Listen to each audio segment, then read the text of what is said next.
साक्षात् परिब्रह्म तस्मै श्री गुरुवे नमः।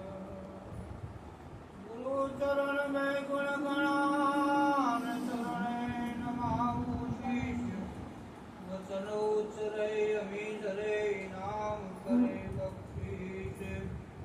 नाम करे बख्शीश गुरु जी का गुण क्या गाऊं। मिले अढड़क धन तोय नाम ने तोले नाम। नाम समरो रघुवंश मणि अने करे पाप नो नाश। काल कंपे जम थर रे एवो नाम नो प्रकाश। बोलो सदगुरु મહારાજની જય.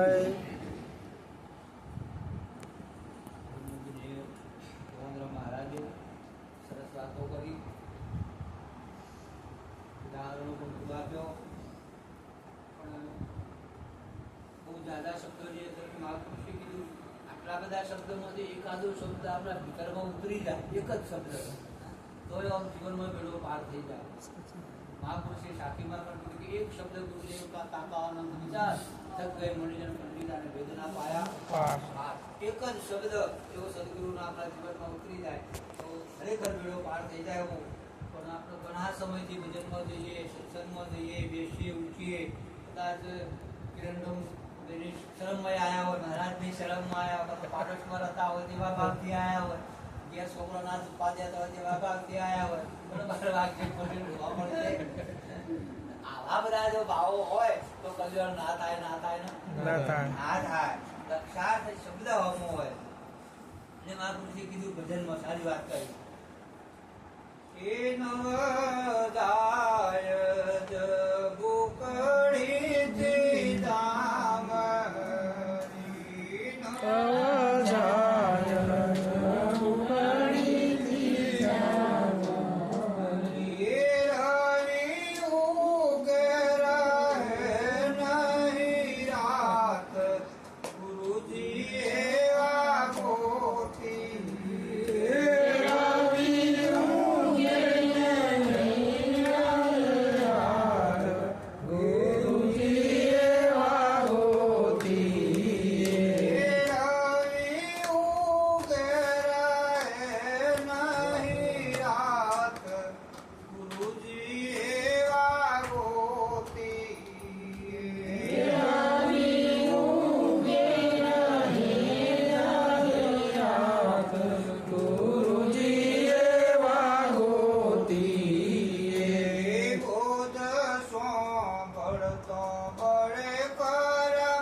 ના અડધો જ અડધો આ જે હોય. પણ મહાપુરુષે બાપુએ સારી વાત કરી. જીવનમાં એક આ મનુષ્ય જીવનમાં એવો લાવો છે જે વાત આપણે આખું જગત જાણે છે એવી વાત આપણે જાણતા નહીં, અને એ વાત જાણવાનો અવસર મળ્યો છે. દુનિયાના દરેક વ્યક્તિને ભણેલા ગણેલા દરેક વ્યક્તિને એવું થાય છે કે હું બધું સમજુ, બધું મને જ્ઞાન છે એવું એને થાય છે, પણ એવો એનો પ્રશ્ન કરો તો એને તરત જ તકલીફ થશે. તમે જોજો કોનું કહેવાય? ચશ્મા કહેવાય. ચશ્મા કહેવાય ને ના મેં હું કહેતા છું તમે બધા કહો ચશ્મા. હવે તમને એનો એક પ્રશ્ન બીજો પૂછે કે ભાઈ આ ચશ્મા છે કોનું નામ ચશ્મા છે? આ ચશ્મા છે કોનું નામ ચશ્મા છે? નામ ચશ્મા. એટલે આ ચશ્મા નહીં ને આ તમે કહેતો હતા કે આ ચશ્મા છે અને હું કહો છો આ ચશ્મા નહીં, આ ચશ્માનું નામ છે તારે આ છે તો ખરા ને તો આ હું છે જે કોઈ ખબર છે કોઈ? હા, તો મહાપુરુષે એ વાત કરી કે આખી દુનિયાના લોકો જો તમે વનો ઓળખતા નહીં, હે તો આ પંખાને ઓળખતા છો તમે? આ ઘરનું ઓળખો છો? ઘરનું ઓળખો છો? ના, ઘર એવું કહો તો નામ છે, આ તો ઘર નહીં. શું નામ તમારું? ચંદ્રારામભાઈ. એટલે તમારું નામ છે તમે છો? તમારું નામ છે, તમે તો નહીં ને? ત્યારે તમે છો તો ખરા ને? કોણ છો? ખબર? સારું, કોને ઓળખતા નહીં તમે? તમારું ઓળખતા નહીં. સારું, આ જગતના લોકો કહે છે કે ભગવાન છે, જગતની અંદર ભગવાન છે, ભગવાન છે, બધા કહે છે. પણ તમારું કોઈ પૂછો તમે ભગવાન કને કહો છો? ભગવાન કને કહો છો તો શું કહો? તમે કને બતાવો ભગવાન? જો તમે રામદેવપીર મહારાજને બતાવો ભગવાન, તો એમના જન્મ પહેલાનો મા બાપ હતો. કૃષ્ણ ભગવાનને તમે જો ભગવાન કહેતા હો તો એના જન્મ પહેલો મા બાપ, ધરતી, જમીન, આકાશ, પવન, પૃથ્વી, પાણી બધું હતું. તો એના પહેલા હતું તો કોઈક સલાહકાર હશે ને? રામના જન્મ પહેલાના માહિતા, ઘર, ગોમ, જળ, તેજ, પૃથ્વી, વાયુ, આકાશ બધું હતું. તો એ પરમાત્મા કોક હશે ને? એ તો પછી થયા. તો આ બધું ચલાવનાર કોણ હશે? તમે ઘઉંનો દાણો ખેતરમાં જઈને નાખ્યા હો અને એમાંથી 100 દાણા કરો, એ કોઈ પેલા કરી શકે? આપણે કરી શકીએ? કરી શકીએ તો થાય છે ને? ઘઉંના એક દાણામાંથી 100 દાણા થાય છે. તો આ કોણ કરે છે? આવો ભગવાન જોયો છે? ભગવાન કણ કણમાં બધા વ્યાપક નો પરિપૂર્ણ છે, પણ વાતો સાંભળીશું. આપણે બધાએ વાતો સાંભળીશું, નક્કી કર્યું? નક્કી નહીં કર્યું. અને આપણા લોકો કહેતા હતા, પેલા વડીલો કહેતા કે વશે જોયેલું ખોટું, વશે જોયું હોય અને કોને સાંભળ્યું હોય એ ખોટું, પણ નક્કી કર્યું હોય તો સાચું. સાચું. તો આ ચશ્મા તમારી વશે દેખાય છે કે નહીં? અને હું બોલું છું કોને સંભળાય છે કે નહીં? પણ બોલો, ચશ્મા નક્કી થાય છે? આ ચશ્મો નથી. કોને સાંભળેલું હશે, જોયેલું તમારા હમું જ છે, પણ ચશ્મો નક્કી થતો નથી. હા. તો વાત ખોટી ના માનો. નક્કી કરવો છે કે નહીં કરવો? ચશ્મો નક્કી કરવો છે? હા. તો આના માટે જે વિધિઓ કરવી પડે ના કરવી પડે? હા. તમે દવાખાને તો સીધા ડોક્ટર પર ના જવાય. એ તો કમ્પાઉન્ડરને પૂછવું પડે, એના કેસ લખાવવો પડે, ને કે જગ્યાએ જવું પડે, દરવાજામાં જવું પડે, રૂમે જવું પડે. પછી ડોક્ટર પણ તો ડોક્ટર કેમ કરવું પડે, અને એ પ્રમાણે દવા લેતો મળતા કે ના મળે? મળે. તો આના માટે આ ચશ્માનું જાણવા માટે, તમે તમારા પોતાનું જાણવા માટે એની કોઈક વિધિ હોય, એની કોઈક વિધિ હોય, એ વિધિ કરવી પડે. અને એ વિધિ ના થાય તો બધી આ વાત હલાય. હા. તમારું જો 2 વર્ષનું છોકરું હતું ને હાલમાં મેં લેવાય? એની વિધિ છે, એની ઉંમર છે, એનો ટાઈમ થાય ને એ પ્રમાણે જાય ને જે નિહાર હોય એ પ્રમાણે વર્તન કરે તો એનો નિહારમાં મુકાય. હા. હા. તો તમારે આવું વર્તન કરવું પડે કે નહીં? સારું. તો આના વર્તન માટે આપણા મહાપુરુષે કીધું. અમારે પેલા આ લગ્ન પ્રસંગોની અંદર હું જતો હતા, કદાચ હોય કે ના હોય, પણ અમારે એક નાક ખેંચવાનો રિવાજ હતો.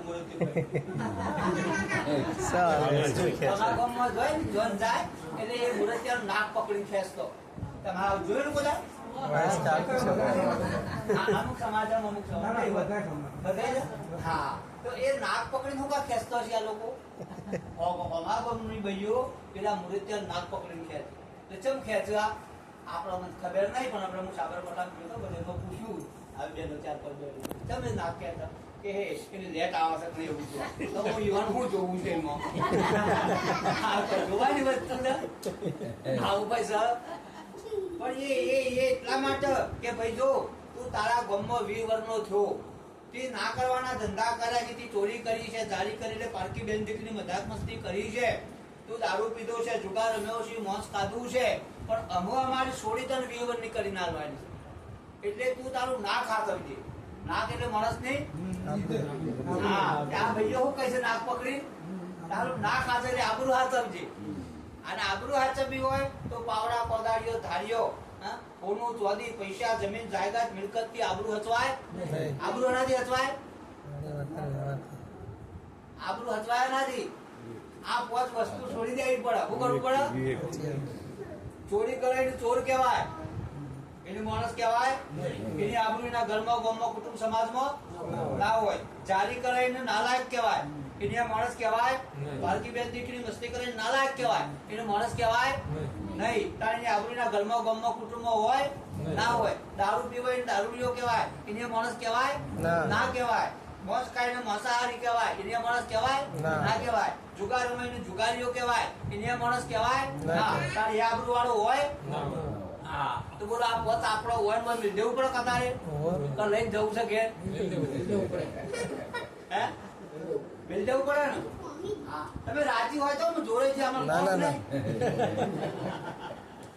બાપુ પધાર્યા છું અને આવા સમૃદ્ધ પુરુષો મળ્યો અને આપણા ભીતરની અંદર શબ્દ ઉતર અને આપણું હૃદય કોમળ થાય તો આપણને આ વાત સમજણ જીવનમાં લાભો લીધા તો આ વાતનો જબરજસ્ત લાભો છે.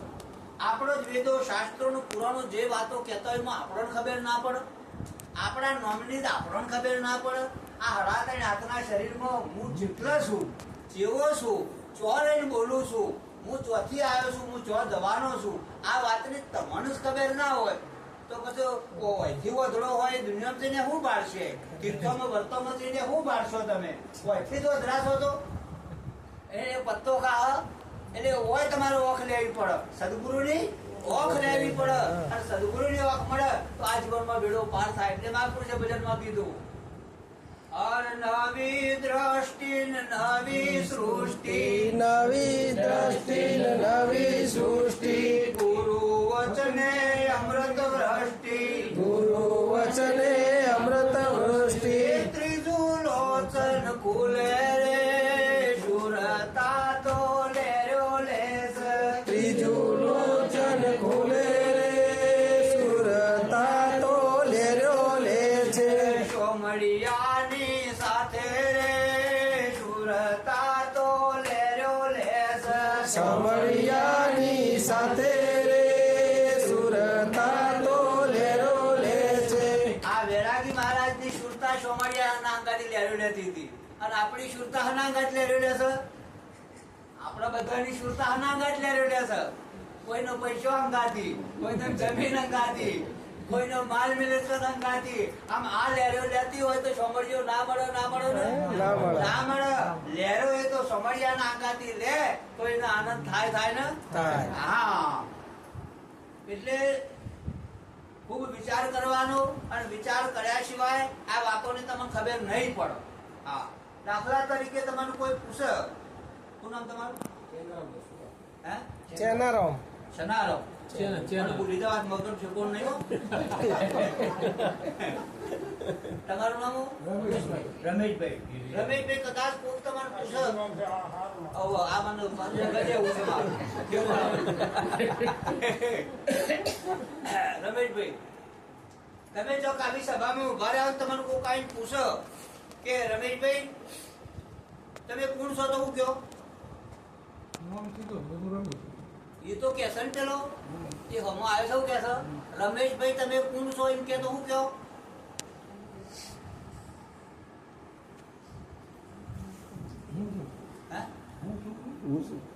એ ઊંચો પૂછે તો એ તો ગણનની વાત તમારે થઈ. હું શું તમે સોય એને ખબર છે એની રીતની પણ તમે સમજેલા નહીં, પેલો સમજેલો નહીં એટલા રહો તમે ગણનમાં ના જાઓ. સીધી વાત તમે સમજેલા નહીં રહો એટલે પેલો ભાઈ સમજેલો નહીં. તમારે આઈને પૂછે કે રમેશભાઈ તમે કોણ છો તો હું કહો?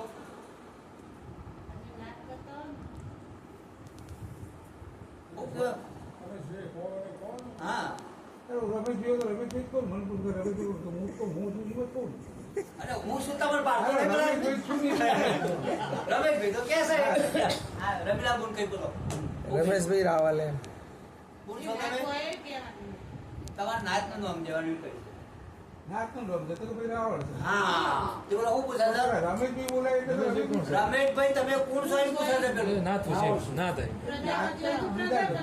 અરે રાવણ કયો ને સમાજના શબ્દો આવડ પછી ના ઈ સીધા સીધું કહો તમે ફટ દઈને કહી દો એ તો તરત જવાબ. વિચાર તો કરવો પડે ને થોડો એવું ના હોય. બધું આ બધું બે. એમને પૂછ્યું કે કોણ છો તો હું કે રમેશભાઈ છું. બરાબર, પછી એ પૂછે કે તમે કયા સમાજના તો મારે કઈ કહેવાનું. નાતના છો? કઈ નાતના છો તો આને મારે કહેવાનું કોઈ હું રાવણ સમાજનું છું. હા અને એમ રાખો હા, તમે ચિયા સમાજના છો રાવણ હા, તો સમાજ સમાજનું પૂછે તો મારે કહેવાનું કે હા. નોમ પૂછે તો